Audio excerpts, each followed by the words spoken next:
안녕하세요. 팝콘뉴스 김용래입니다. 팝콘뉴스 진심특보는 대한민국의 미래를 열어가는 국회의원들을 만나 그들의 진심을 담아 국민들께 전달하겠습니다. 오늘은 사회적 약자를 대변하고 공정하고 정의로운 사회를 구현하는 데 의정활동을 전념하고 계신 서대문 9일 지역구 의원이신 김용호 의원님을 만나 속내를 탈탈 돌아보겠습니다. 의원님 안녕하십니까? 네, 안녕하세요. 그럼 팩트체크부터 들어가 보겠습니다. 네. 의원님께서는 과거 언론인으로 활동하신 걸로 알고 있습니다. 네. 저널림적인 시각으로 지난해 화두를 생각하신다면 어떤 것이 있을까요? 2017년도에 그래도 가장 컸던 뉴스는 아마 지난 5월 9일 날 치러졌던 대통령 선거. 그래서 대통령 선거를 통해서 문재인 정부의 탄생. 아마 이 부분이 모든 매체에서도 2017년도 뉴스 탑으로 지금 분류하고 있는 것 같습니다. 네, 우리 국민 여러분들도 아마 큰 이견이 없으실 거예요. 네. 네. 그럼 두 번째 질문 들어가겠습니다. 네. 의원님께서는 중국 정보통이라고 얘기를 들었습니다. 네. 중국말 직접 하시는지요? 만약에 하신다면 네. 중국말로 새해 인사 덕담 말씀 한번 해주시면 고맙겠습니다. 시청자분들이 다 한국 분들인데 예, 우리 시청자 여러분 새해 복 많이 받으십시오. 신년快乐,万事如意. 네. 네. 제가 중국말을 못하기 때문에 네, 새해 복 많이 받으라는 얘기고요. 모든 일이 잘 됐으면 좋겠다. 그런 덕담이었습니다. 예. 네. 의원님 혹시 평소에 어느 연예인 닮았다라는 말씀 들어보신 적 있으신지요? 저야 영광이죠. 네, 근데 가끔 들어본 적이 있어요. 누구 닮았다고 말씀하시나요? 살이 좀 빠졌을 때는 네. 탤런트 김호진. 네. 지난번에 제가 2016년도 네. 총선에서 승리하고 투표율 60%가 넘으면 홍대천에 입수하겠다고 그랬거든요. 네, 맞아요. 네. 그러셨죠. 그때 홍대천에 입수하고 이렇게 나오는 장면을 보고 많은 분들이 개그맨 유상무 씨를 닮았다는 이야기를 하더라고요. 유상무 씨가 들으면 별로 기분 안 좋아하시겠지만, 네, 하여튼 그런 얘기를 들어봤고요. 네. 지난 정부 또 말씀하셨는데, 네. 가장 대한민국의 화두가 어떻게 보시면은 이제 안보 문제이기도 하고, 또 사드 문제가 가장 첨예화되어 있는 그런 부분인 것 같아요. 지난 박근혜 정부 시절 때 의원님께서 또 더불어민주당 사드 대책위 간사로 이제 의원님들과 몇몇 의원님들과 중국에 다녀오셨잖아요. 그 이후로 이제 문재인 정부 들어서고 또 이번에 중국을 방문하면서 외교적 성과를 그날 나름대로 세웠다고 말씀하시는데 우리 중국 전문가로서 보는 식견은 어떠신지 반중 외교 성과에 대해서 문재인 대통령의 방중 성과에 대해서 굉장히 큰 의미가 있었고 매우 큰 성과가 있었죠. 박근혜 정부 때 사실 모든 과정을 무시하고 또 주변 국가와 전혀 소통하지 않고 일방적으로 추진했던 사드 문제로 중국과 러시아의 반발이 꽤 강하게 불었거든요.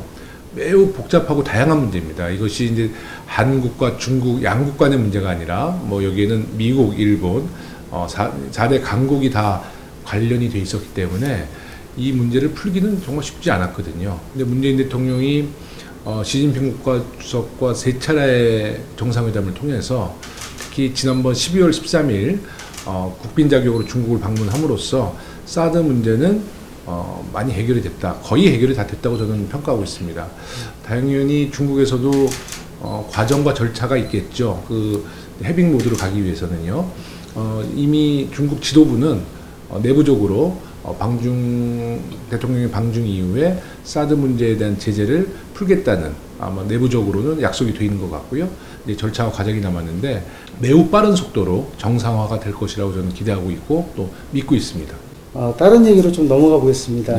의원님께서는 서대문구 지역구에서 3차례 나오셔가지고 2번 낙선하시고 3번 만에 당선이 되셨단 말이죠. 그것도 어떻게 보면은 당선이라고 보이는 정두원 전 의원님의 아성을 깨뜨리시고 당당히 이제 당선이 되셨는데 보통 이게 2번 정도 낙선하시면 다른 지역 한번 살펴볼만 할 텐데 그래도 끝까지 서대문구 을 지역을 택하시고 출마를 하셨단 말이죠. 남다른 이유가 있으신지요? 제가 보기보다는 강한 사람입니다. 저는 2003년도 새천년 민주당에 입당을 해서요. 오늘 현재까지 단 한 번도 탈당한 적이 없습니다. 그 가운데는 매우 당이 어려웠을 때가 있었죠. 당이 분당되고 당이 정말 붕괴되고 그랬을 때도 책임정치 실현을 위해서 끝까지 저는 당을 탈당하지 않고 지금까지 당적을 유지해왔다는 점. 또 이제 뭐 몇 차례 낙선이 있었지만 서대문구는 제가 태어나고 살아왔던 저의 고향입니다. 네, 제가 아무리 어려운 일이 있더라도 저희 지역구 말고 다른 곳을 선택한다는 것은 정치를 사실 명분 없이 한다고 봐야죠. 그러니까 정치라는 것이 자기의 어떤 출세나 자기의 명예를 위해서 하는 건 아니잖아요. 확실하게 자기의 정치적인 진로와 노선, 정체성이라는 게 있는 건데 서대문 없는 김용호의 정치는 생각할 수 없었고요. 네, 예전에 이제 저희 아버지가 이제 전라남도 장성 출신의 국회의원이셨잖아요. 많은 분들은 제가 정치 처음 시작할 때 아버지 고향 전남 장성에서 민주당 후보로 나서라고 많은 분들이 권유를 했어요. 근데 저는 진짜 그 얘기 들을 때마다 너무나 좀 창피하더라고요. 정말 창피하고 그런 좀 양지에서 정치하고 싶은 마음 전혀 없었고 또 명분을 잃는 정치도 하고 싶지 않았습니다. 그래서 저는 오직 서대문, 죽으나 사나 서대문 정치 앞으로도 잘 하도록 하겠습니다. 네. 네, 제가 알고 있기로는 의원님 아버님 되시는 김상현 전 의원님, 과거 김대중 대통령과 전 대통령과 같이 의정 활동도 굉장히 열심히 하셨던 걸로 알고 있습니다. 어렸을 때 김상현 전 의원님에 대한 기억과 추억은 어떠신지 한 말씀 해주십시오. 아버지에 대한 추억은 이제 개인적으로 아버지와의 어떤 뭐 관계에 대한 추억은 사실 많지는 않고요. 아버지의 추억은 저도 이제 신문 독자로서 신문에 접한 뭐 어렸을 때 추억들이 있는데 사실 아버지가 민주화 운동을 꽤 아주 격하게 하셨기 때문에 두 차례 투옥 또 5년 이상의 또 징역 생활을 하셔서 사실 아버지로서는 자식들에게 좋은 행복한 추억을 못 주신 것 같아요. 하지만 정치인 김상현은 저희 정치 선배로서 정말 존경하는 분입니다. 이런 말씀을 이제 아버지가 들으면 섭섭해 하실 거예요. 근데 저희가 삼남일녀의 형제를 이루고 있는데요. 저희 형제들의 초중고 입학식, 졸업식 한 번도 아버지가 오신 적이 없었어요. 근데 아버지도 모르시더라고요. 근데 나중에 저희 큰형이 아들 중학교 졸업식 때 아버지를 초대했어요. 그래서 이제 형이 하는 말이 아버지가 우리 형제 입학식 졸업식 한 번도 못 오셨으니까 손주 저 중학교 졸업식 때는 꼭 좀 참석해달라고 했더니 아버지가 그때 나오셨죠. 그때 이제 정치를 안 하셨을 때니까. 그래서 아버지는 참 가정에는 소홀했지만 정치적으로는 참 많은 일을 해내신 분이라고 생각하고요. 우리나라 정치 문화가 가정에 충실하고 또 행복을 추구한다 그러면 대한민국의 정치인은 호평받지 못합니다. 네. 사실 사치라고 봐야죠. 이제 정치를 하면서 남이 누릴 거 다 누리고 남이 뭐 여행 가면 같이 여행 가고 남 쉴 거 다 쉬면서 정치한다는 것은 아마 유럽에서는 가능한 정치를 할 수 있지만 우리나라 대한민국의 정서상 그 정치는 좀 불가능합니다. 그래서 제가 지금 아이를 낳는데 우리 아이에게도 우리 아이가 커서 제가 아버지에 대한 평가를 하듯이 우리 아들도 저에 대한 평가가 이렇게 좀 안 좋게 나올까봐 좀 걱정이 돼서요. 시간이 날 때마다 아이와 많은 이야기, 뭐 단 30분이라도 좀 대화와 소통을 좀 많이 하려고 합니다. 네. 지금 말씀하신 거 연장성산으로 또 말씀을 드리자면 그런 것 같습니다. 지난해 그러니까 2017년도죠. 의원님께서 대표 발의하신 법안들을 보면 상당수 그 장애인이나 근로자 또 이제 소상공인 그런 관련된 법률이 상당수고 또 지역구에서도 어린이, 유아를 위한 그런 교육 활동이라든지 그런 것들 많이 전개해 오셨단 말이죠. 이렇게 사회적 약자에 대한 관심이 평소에도 많으셨는지요? 네.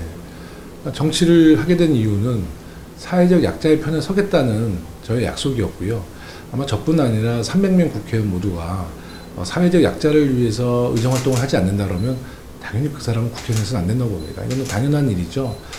하지만 이제 사회적 약자 중에서 이제 아이들, 여성들, 장애인들, 또 어르신들, 이 분들은 우리 정치가 제도를 통해서나 법을 통해서 꼭 이분들은 우리가 좀 더욱 행복하게 만들어 드릴 수 있는 사회 환경을 만드는 것이 우리 국회의 의무이고 또 국회가 주어진 주요 업무라고 생각합니다. 네. 이제 지역구 관련해서 좀 몇 가지 여쭤보겠습니다. 아까도 이제 관련된 어린이 관련된 내용인데 어떻게 보면은 이게 그 안전과 관련해서 네. 재개발된 지역은 네. 보행자들의 보행권이 이게 확보가 된 반면에 네. 재개발되지 않은 지역들, 좀 소외된 지역들은 어떤 그런 고질적인 주택가 불법 주차로 인해서 보행권이 네. 이렇게 침해당하는 그런 네. 사례들이 상당히 많습니다. 아이들이 차들이 불법 주차로 인해서 차가 오는지 안 오는지 네. 통행을 제대로 못 보기 때문에 네. 사고 나는 경우도 직접 제가 네. 목도한 경험이 있습니다. 네. 그래서 참 위험하다라는 생각도 들었거든요. 네. 그런 부분에서 어떻게 해결할 방안은 없으신지? 지난번 행안위 전체 회의 때 우리 국장님이 주셨던 말씀, 안전한 인도 또 보행권에 대해서 장관에게도 제가 직접 질의를 했어요. 아주 굉장히 좋은 지적이십니다. 특히 장애인분들, 전동 휠체어 같은 경우에도 인도가 안전하지 못하고 또 그 보행권 자체가 사실 확보되지 못했기 때문에 차도로 다니는 아주 위험천만한 광경을 우리는 자주 볼 수 있지 않습니까? 그렇죠. 이런 환경 개선을 위해서 더 노력해야겠는데요.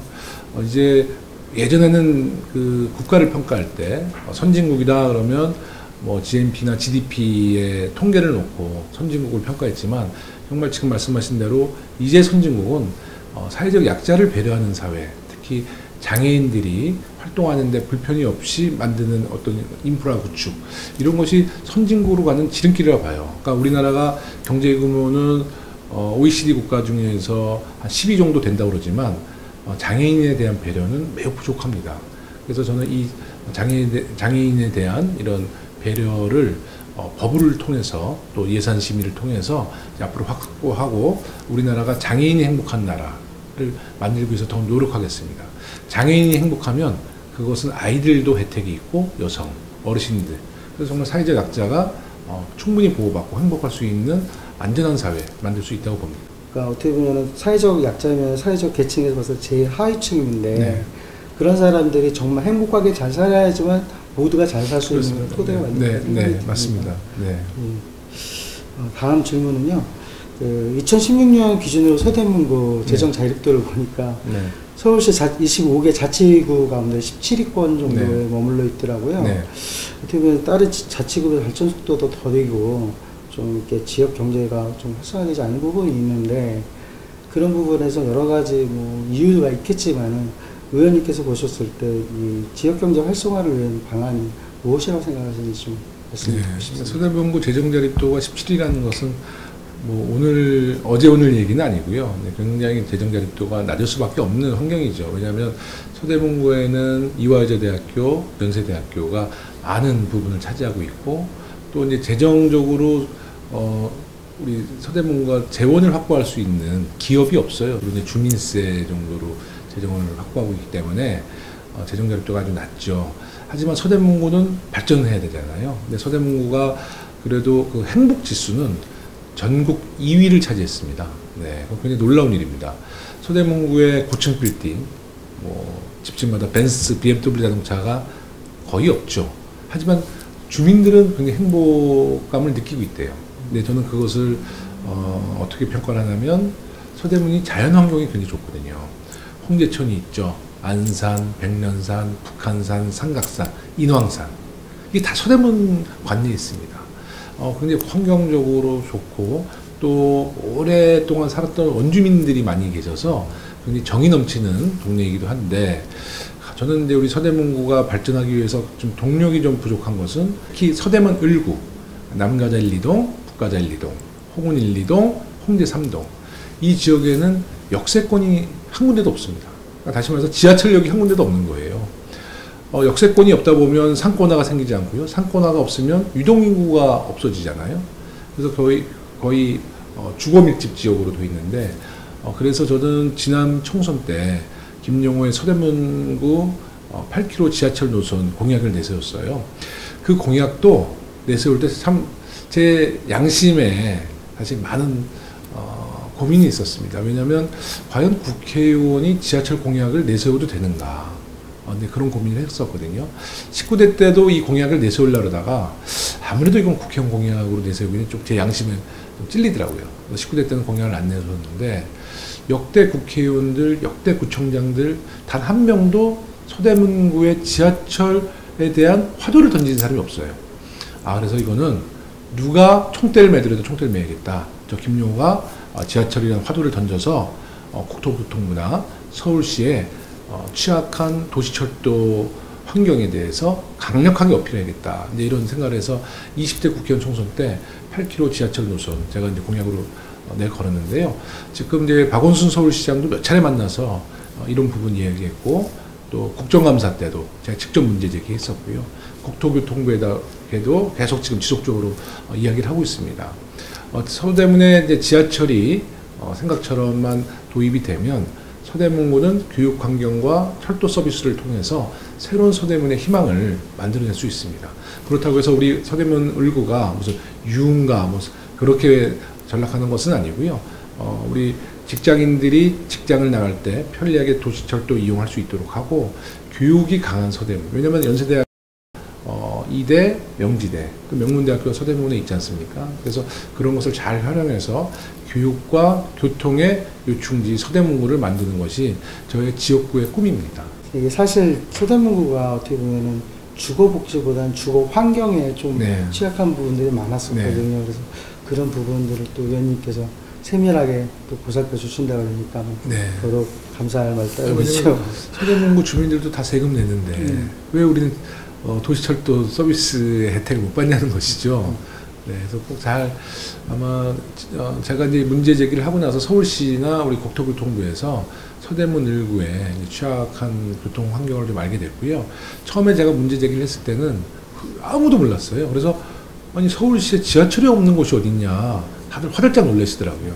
이제 그분들에게 이제 계속 강력하게 어필하고 있어서 조만간 또 좋은 성과를 내기 위해서 저도 더욱 노력하겠습니다. 네, 저도 이제 주변에서 보면서 의원님께서 서울시 시장님하고 같이 또 말씀 나누시기 굉장히 노력하신, 운가양으로 노력하신 걸 만났습니다. 이제 우리 의원님께서 또 행안위 의원으로서 또 활동하고 계시잖아요. 의원님도 잘 아시겠지만 제복 공무원 사회라는 게 보면 어떻게 경찰과 소방 있습니다. 현재. 근데 좀 서로가 좀 차별화된 모습들이 없지 않아 있어요. 그래서 경찰 같은 경우에 경찰 전문병원이 있는가 한 반면 소방은 아직까지도 그게 되어 있지 않고 그냥 곁들여 사는 이렇게 경찰 전문병원에 이렇게 같이 끼어가지고 맞춰주는 그런 모습을 봤을 때 소방에 대한 어떤 국민의 시각이라든지 정부 인프라가 너무 소홀한 거 아닌가라는 생각이 큽니다. 특히 이제 전문 화상병원도 없고, 또 가장 중요한 게 소방공무원들의 그 PTSD 증후군. 이게 사고를 직접 눈으로 목도하고 하면 트라우마가 많이 생기죠. 그렇습니다. 그래서 그게 제대로 지금까지 케어가 되지 못하고 있었어요. 우리 이제 행안위 위원으로서 활동하시면서 소방공무원들의 어떤 처우 개선이라든지 이런 부분도 처우 개선이 될 것 같은데, 그 소방 전문병원 건립에 대해서 좀 노력해 보실 의향이 없으신지. 제가 지난 국정감사 때도 이제 문제 제기를 했었어요. 그러니까 소방관에 대한 처우 개선에 대해서. 또 사실 소방관은 우리 대한민국 국민들이 공직자에 대한 불신이, 뭐 국회의원에 대한 불신도 많지만 공직자에 대한 불신도 많지만요, 소방관에 대해서만큼은 우리 국민들이 굉장히 감사해야 하고 또 존경해야 하는 부분이 많아요. 하지만 현실은 소방관에 대한 처우 개선이 잘 이루어지지 않고 있죠. 화상병원에 대해서도 제가 문제 제기를 했거든요. 그러니까 지금 그러니까 소방관들이 가장 선호하는 화상병원은 한강성심병원입니다. 한강성심병원에 가는 것을 선호하지, 화상을 입었는데 경찰병원이 아마 화상 분야는 한강성심병원보다 좀 뒤떨어지나 봐요. 그래서 지금 제가 그런 문제도 소방청장님한테도 이제 문제 제기를 했고요. 그러나 이제 개인적으로 화상병원, 한강성심병원을 가게 되면 그것이 각 지역의 소방서에 아마 좀 뭐라 그럴까요? 사건, 사고로 기록이 되는 것을 좀, 거기 간부급들은 좀 우려하는 분위기가 있나 봐요. 그러니까 실제로 상처를 받았는데도 공개적으로 소방서장의 결재를 받고 한강성심병원에 가서 치료받는 것이 조금은 아직까지 조직 정서상 좀 불편함이 있다고 그래요. 그래서 이제 그런 문제도 제가 개인적으로 그런 문화 좀 청산해야 되지 않겠느냐라고 했고요. 또 지난 2018년도 우리 이번 예산안에서도 소방관 충원에 대해서 우리 더불어민주당은 일관적으로 요청을 했는데 우리가 원했던 그 원안이 실제로 야당의 반대 때문에 좀 많이 부족했죠. 이번에 제천 화재 참사 사건 때도 사실 충청북도의 소방 인원들이 너무 열악해서 이번 참사를 사실 막지 못한 책임도 있거든요. 그래서 저는 한 두 가지를 봅니다. 그러니까 소방관들이 동료들의 죽음을 목도에서 목격하면서 생기는 트라우마 실도 더욱 많이 좀 증가시키고, 오히려 소방서뿐만 아니라 찾아가는 트라우마 센터를 좀 만들어서 혹시 트라우마가 있는 소방관이 있다면 우리 소방청에서 찾아가는 트라우마 센터를 도입해서 직접 찾아가서 심리치료하는 시스템 빨리 구축해야 될 것 같고요. 2018년도에도 소방관 충원을 위해서 우리 정부가 더 노력해주고, 야당 우리 의원들께서도 소방관과 집배원 또 보육교사 이런 굉장히 부족한 공무원 충원에 대해서는 좀 동의해 주셔서 대한민국이 더욱 좀 안전하게 갈 수 있고, 소방관 분들도 자부심을 갖고 앞으로도 계속 정말 국민을 위해서 일할 수 있는 그런 사회적인 환경을 만들어 주셨으면 좋겠습니다. 올해는 이제 가장 뜨거운 핫 이슈가 이제 6월 지방총선 같습니다. 아무래도 지방선거요. 지방선거 같은데 박원순 시장님도 3선에 도전하신다고 말씀을 들었습니다. 그래도 가장 측근에서 또 이렇게 보셨던 의원님께서는 이번 3선 연임 가능성에 대해서 어느 정도 평가하고 계시는지. 네, 박원순 서울시장이 아직 공식적으로 3선 출마를 선언한 적은 없어요. 없는데 이제 많은 언론 매체가 최근에 박원순 시장 행보에 대해서 3선으로 가지 않을까라고 이제 예측하고 있는 것이죠. 박 시장은 이번에 3선 도전을 해도 저는 무난히 당선 가능성이 있다고 봅니다. 하지만 우리 당내도 경선을 통과하셔야 되거든요. 근데 이제 박 시장님이 주로 이렇게 보면 이렇게 뭐 업다운이 되는 분이 아니라 매우 일관적이고 매우 소신 있는 분이더라고요. 그래서 어떤 선거에 너무 얽매이지 않고 서울시 행정을 지금 해온 것처럼 꼼꼼히 살펴나가고, 또 그 아이디어로 세상을 바꾸는 분이잖아요, 박 시장님이. 네. 그래서 그런 아주 참신하고 또 사람 중심의 행정 펼쳐나간다면 저는 박 시장님이 어떤 결정을 하든 저는 박 시장님의 미래는 매우 밝다고 봅니다. 네. 관련해 가지고 서대문구 지역구에서도 이제 출마하실 분들이 있으실 것 같은데. 저희 당내요, 아니면? 네. 그러니까 전체적으로 봤을 때 서대문구에서도 이제 올해 이제 지방선거에 출마하실 분들이 몇 분 있으실 것 같은데. 지방선거. 네. 더불어민주당 내에서 봤을 때 지금 어떻게 출마를 예정하고 계신 분이랄지 뭐 셋업 이런 것도 준비가 되고 있나요? 이제 광역위원 기초위원은 홍은 지역과 가자 지역 두 군데에서 치러지는데 많은 분들이 좀 뜻을 갖고 활동을 하고 있는 걸로 알고 있습니다. 지난 선거까지는 제가 이제 국회의원 당선되기 전에 원외위원장 할 때는 모든 공천권을 당원과 주민들에게 드렸어요. 그러니까 다시 말해서 지역위원장이 직접 낙하산 공천이나 어떤 후보를 내정해 놓고 공천 발표를 하지 않고요. 원칙은 이제 경선을 통해서, 경선이 당원, 권리당원, 주민 이런 분들이 직접 투표해서 이제 우리 주민들이 후보를 결정하는 시스템이었는데, 그러다 보니까 이제 너무 짧은 시간에 많은 후보들이 출마를 하면 주민들도 굉장히 그 후보에 대해서 혼동할 수가 있더라고요. 네, 그렇죠. 그래서 저는 이제 이번에 의원들, 그러니까 후보들이 만약에 있다면 좀 철저하게 검증하고 추천할 후보들을 좀 내세워야지, 예전에는 좀 민주적인 과정이라고 제가 생각해서 추천제도 같은 것을 전혀 검토 안 했고 그냥 의지가 있는 분들은 모두 출마시켜서 시민과 또 우리 당원들의 심판을 받겠는데요. 이번에는 조금 그 검증 과정을 좀 엄격히 해야 될 필요가 있습니다. 마지막으로 본질을 통해서 국민들과 지역 국민들에게 새해도 맞이하셨는데 하시고 싶은 말씀 있으면 한 말씀 해주십시오. 반갑습니다. 더불어민주당 서대문을 국회의원 김용호입니다. 팝콘 뉴스 시청자 여러분들을 뵙게 돼서 너무 반갑습니다. 2018년도 새해 복 많이 받으십시오.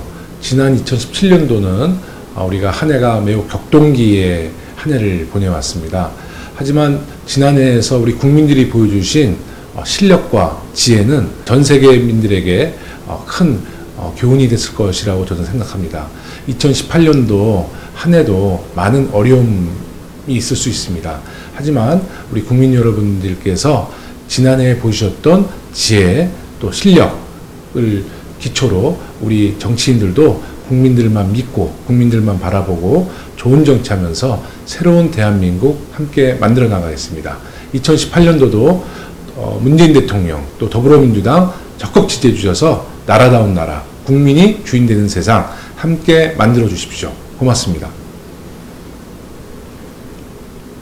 지금까지 사회적 약자가 차별받지 않고 보편적 상식이 통용되는 사회를 만들어가는 서대문구 김용호 국회의원님과 진심 토크로 만나보았습니다. 고맙습니다. 수고하셨습니다. 네, 감사합니다. 네, 고맙습니다. 네.